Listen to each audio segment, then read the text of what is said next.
Jadi gimana nih? Ini di mana nih kira-kira nih lokasinya? Ini lokasinya rada mistis lah kita podcastnya nih ya. Aduh. Nah, sebenarnya apa sih peran dan fungsi mahasiswa yang sebenarnya? Karena kan mahasiswa ini selain diskusi di ruang kelas, kita juga harus diskusi di luar. Contohnya seperti aktif di kegiatan sosial, aktif di organisasi, ataupun hal-hal inisiatif lainnya gitu. Orang-orang yang cenderung ngejar prestasi, ini malah cenderung apatis nih terkait. Itu mungkin Pres bisa nanggepin. Sebenarnya bagi saya empat elemen ini adalah elemen yang nggak bisa dipisahkan dari mahasiswa. Menurut Pres gimana sih kemerdekaan untuk mahasiswa sendiri sebagai kaum muda dan intelek? Nah kalau di Unsika kan saya rasa adalah gitu. Kan kayak kemarin kita demo, kita mengkritik. Nggak ada hal-hal yang dilakukan oleh Rektorat Unsika untuk membungkam kita selaku mahasiswa. Ada yang bilang bahwa hidup itu belum tentu merdeka, namun orang yang merdeka sudah pasti hidup. Benar. Nah, kira-kira di Unsika ini mahasiswa-mahasiswanya sudah merdeka belum? Jauh dari kata belum.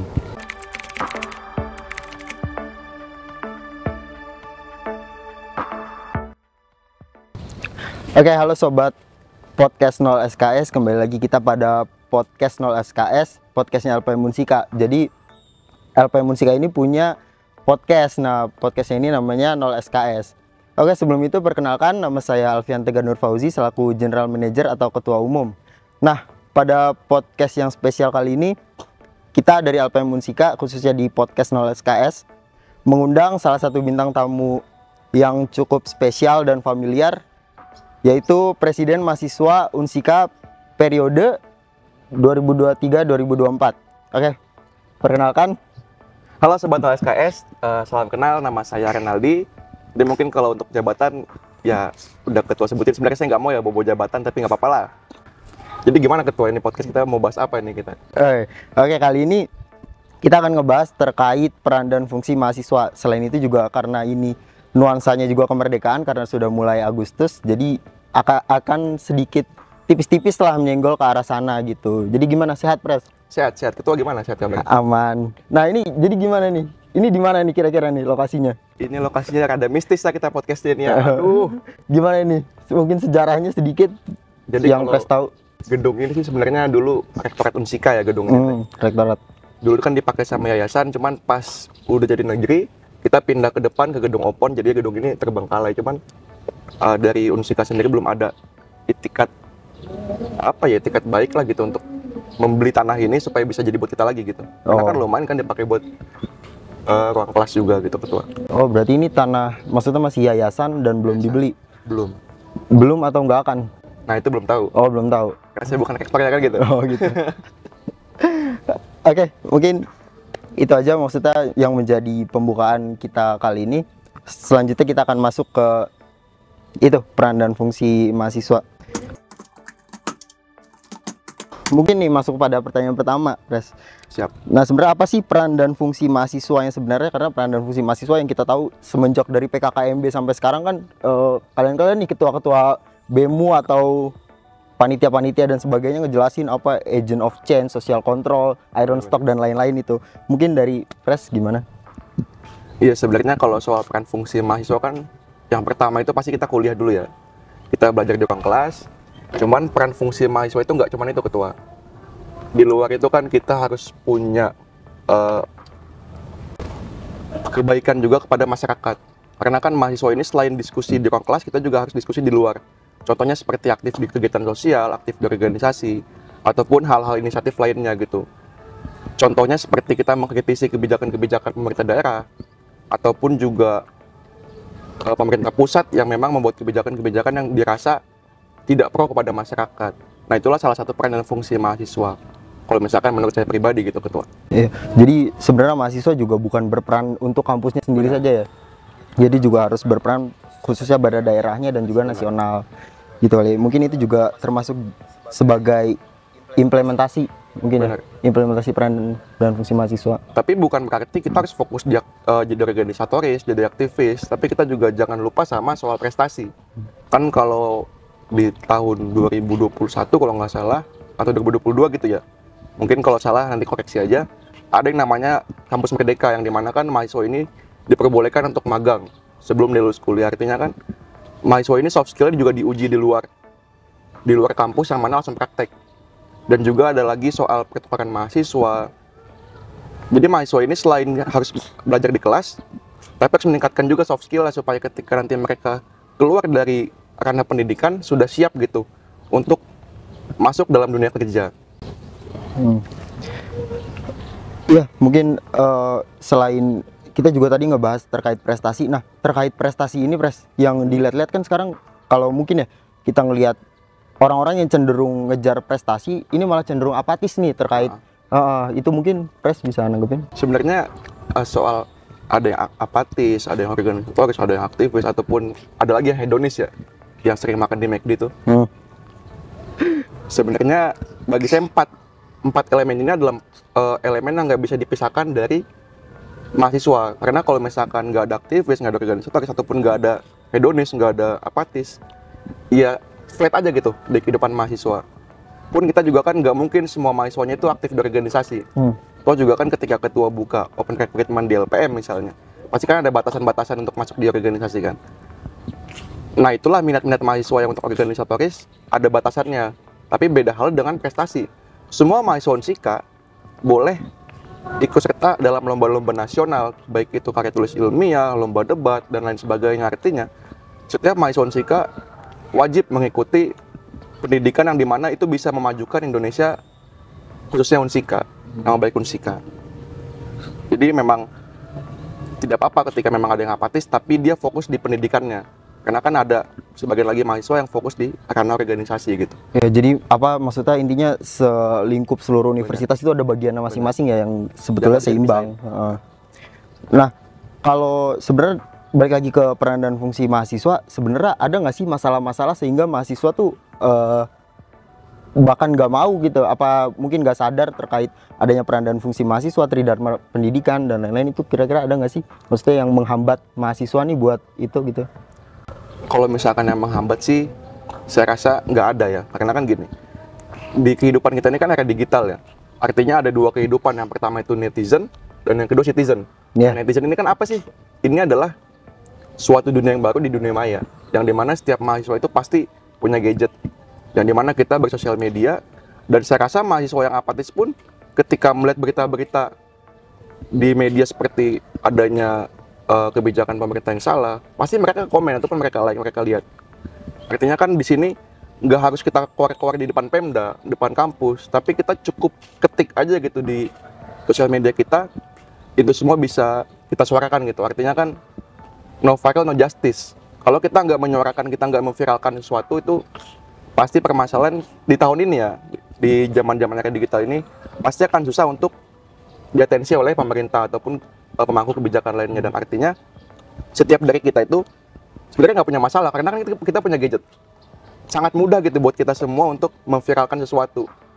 Pun ketika pengalaman saya, ketika ingin propaganda soal kebijakan-kebijakan pemerintah yang tidak masuk akal, tidak pro pada rakyat, saya melihat masih ada juga mahasiswa yang tidak aktif di organisasi, namun tetap menyuarakan, tetap ikut serta membantu kayak memviralkan lewat SG-nya dia, snap WhatsApp-nya dia. Artinya saya rasa mahasiswa Unsika hari ini ya peka gitu terhadap isu-isu sosial maupun di kampus maupun di luar. Mungkin gitu Ketua. Iya, membahas terkait era digital, sebenarnya itu juga apa, era digital ini membuat kita terlepas dari kekangan ruang dan waktu sebenarnya ya.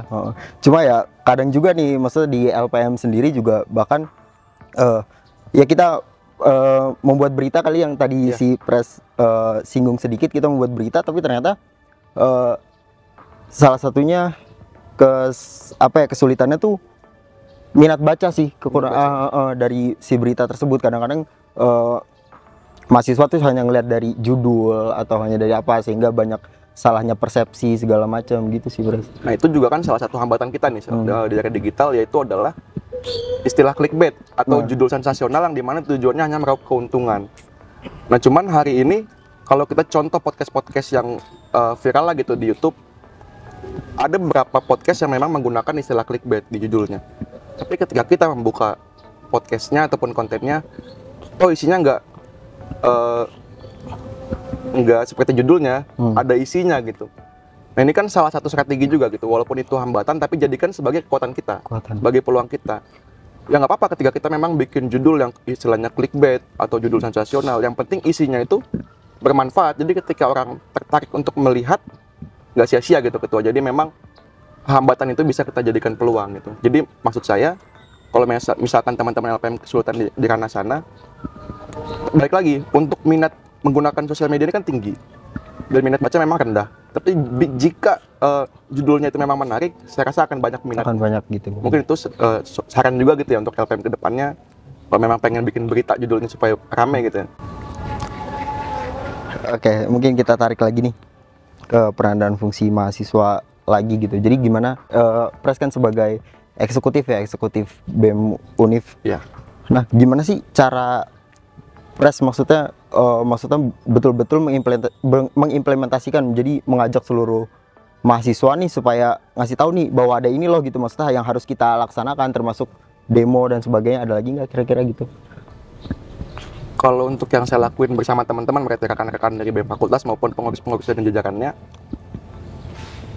mungkin kita ambil yang soal aksi kemarin yang di Unsika yang tanggal 17 Juli 2023. Itu kan memang awal itu teman-teman punya pesimis kalau misalkan aksi kita bakal sepi.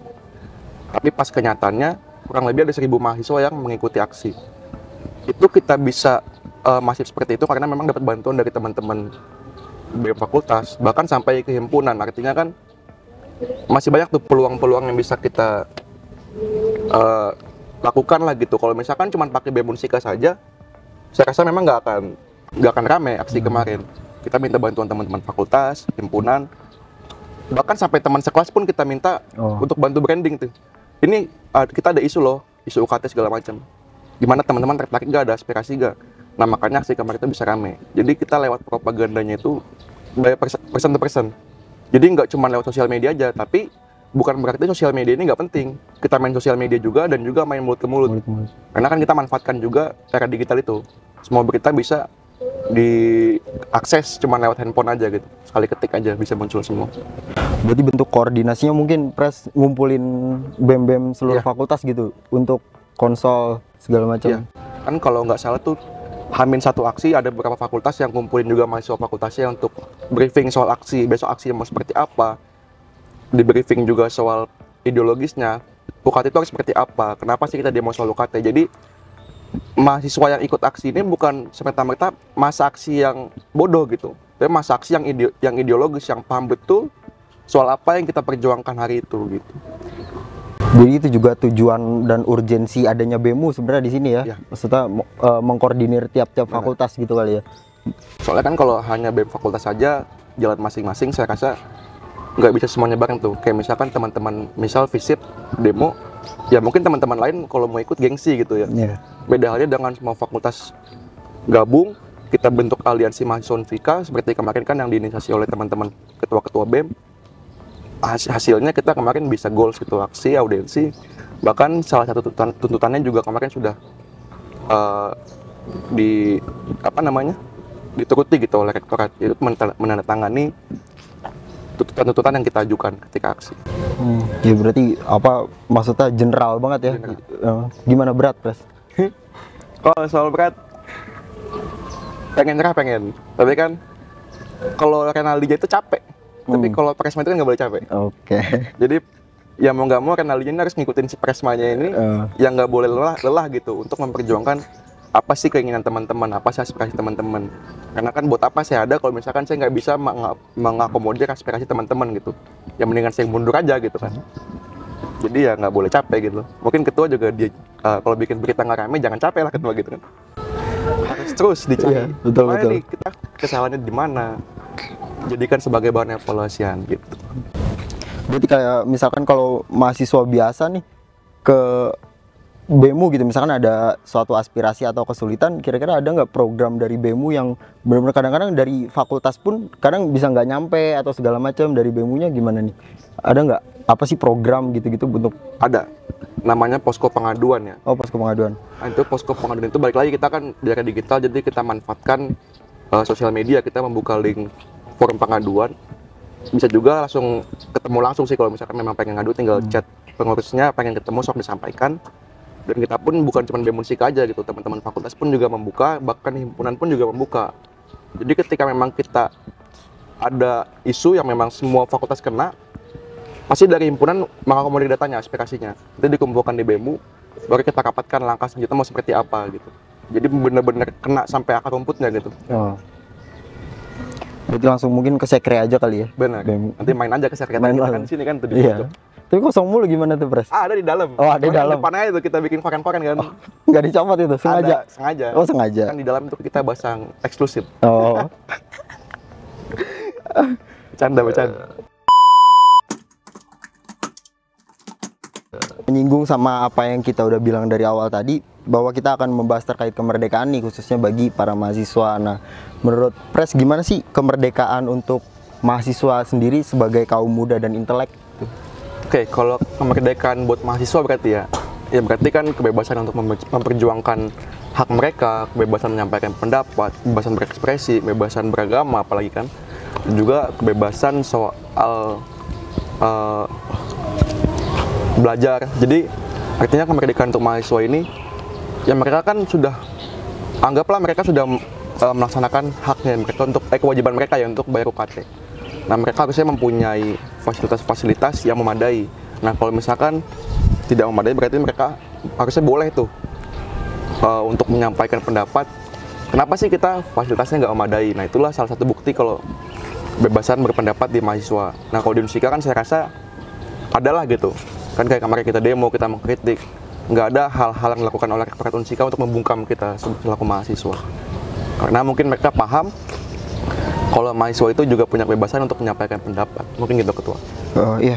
Nah, dan di Unsika sendiri ini menurut Pres mahasiswa-mahasiswanya ini udah merdeka atau belum sih? Karena kan ada yang bilang bahwa hidup itu belum tentu merdeka, namun orang yang merdeka sudah pasti hidup. Benar. Nah, kira-kira di Unsika ini mahasiswa-mahasiswanya sudah merdeka belum dari segi belajar dan sebagainya, yang tadi aspek-aspek yang sudah disebutkan sama Pres?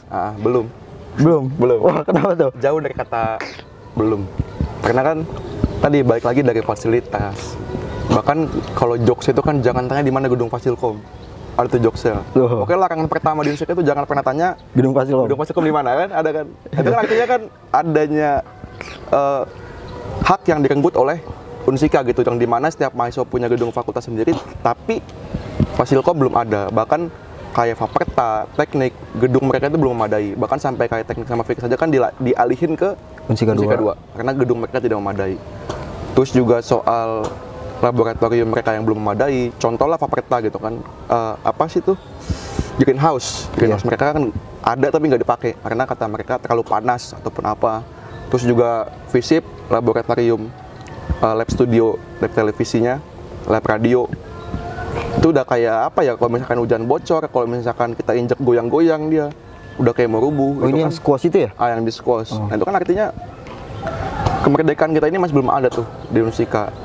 Kemerdekaan dalam hal apa? Dalam hak-hak kita yang harusnya dipenuhi oleh Rektorat 45 gitu. Padahal sebetulnya logikanya, maksudnya mahasiswa bayar UKT, ini uangnya kemana gitu kali ya? Benar. Mungkin ya. Harusnya kan kalau kita udah bayar UKT, biaya operasional kita itu sudah aman semua. Baik dari alat praktikum, terus juga ruang kelas, bahkan kan kayak proyektor, terus juga papan tulis, itu kan nggak semua ruang kelas memadai gitu. Ada yang cuma pajangan kayak AC-nya tuh. AC rusak dipajang-pajang ngapain kan gitu. Iya, bahkan mungkin kalau misalkan kita nggak mungkin ya di luar ada bahkan mahasiswa yang mungkin bayar UKT-nya pun pas-pasan, tapi ternyata di sini nggak dapat sama sesuai apa yang dia bayar gitu kali ya. Jadi kan makanya tagline kamar taksi itu Universikaya, Universitas Sikaya. Bayar doang mahal tapi kita nggak dapat apa-apa, dan kita nyantai aja seakan-akan duit kita banyak gitu. Ya udahlah, bayar aja, nggak ada fasilitas, ya udahlah mau gimana, yang penting gue bayar kayak gitu. Udah kakak kaya semua kita kan. Kirain buat bayar utang kali, Pres, atau apa? Gak ada kali ya? Kemarin tuh ada yang bilang dari salah satu jajaran rektorat, kalau misalkan IP kalian lunas semua tuh kita bisa bikin stadion. Buset, bisa bikin stadion. Tapi anehnya waktu kita kemarin audiensi dibilang, kita tuh punya anggaran IP sebesar 12M. Tapi kita bingung mau bangun apa. Kan kocak, kita bisa bikin lampu, bisa bikin apa sih itu supaya nggak banjir. Masa 12M dia bingung mau ngapain. Toh mahasiswa aja dikasih uang kegiatan organisasi sebesar 20 jutaan pun bisa bikin kegiatan wah gitu yang gede kan. Masa punya 12M nggak bisa bikin apa-apa, bingung malah. Kocak gitu. Nah itu teman-teman harus kritisi juga gitu nanti. Sobat 0 SKS nanti ketika memang selesai nonton podcast ini, demo aja gitu. Demo depan Unsika gitu kan. Ya bahkan untuk hal-hal sekecil kayak ternyata CCTV itu ternyata pas kita melakukan peliputan nih, Mati. anak-anak itu ternyata mati ya. Mati, nggak dibayar. Nggak dibayar. Dulu pernah ada laporan motor hilang, sok kita nyampaikan, Pak ini motor ada yang hilang, coba boleh cek CCTV gak? Dibilang belum dibayar CCTV-nya jadi mati. Terus juga ada kerusakan di Sekai Bemo, kita minta laporan di CCTV, nggak ada videonya, kenapa Pak? Belum dibayar, kan lucu gitu. Dan kita kan udah bayar UKT yang dimana seharusnya biaya operasional itu udah dibayar semua, udah lunas semua. Aneh emang. Iya. Nah kira-kira untuk terkait maksudnya penyampaian aspirasi terkait kemerdekaan dan sebagainya, kebebasan dan lainnya, kira-kira mau ada demo lagi nggak sih tahun ini gitu, Pres? Kalau demo bisa aja kita lakuin kalau Bisa aja. memang Urgent. nggak jelas Unsikanya. Unsikanya Jadi nggak kalau sampai saat ini kan mereka masih mau memfasilitasi audiensi kemarin tuh, dan ketika audiensi pun hal-hal yang kita minta pas aksi disampaikan kayak transparansi penghitungan UKT, alokasi IP, UKT segala macam disampaikan.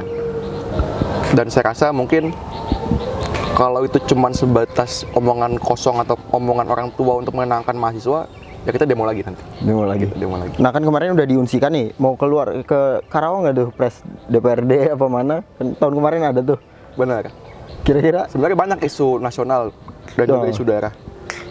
Tapi kalau untuk hari ini, teman-teman Unsika karena masih fokus di memperbaiki dulu di dalam kampusnya, mungkin hal itu bisa terjadi, cuman nggak tahu ya jadi apa enggak. Karena kita masih fokus di Unsikanya.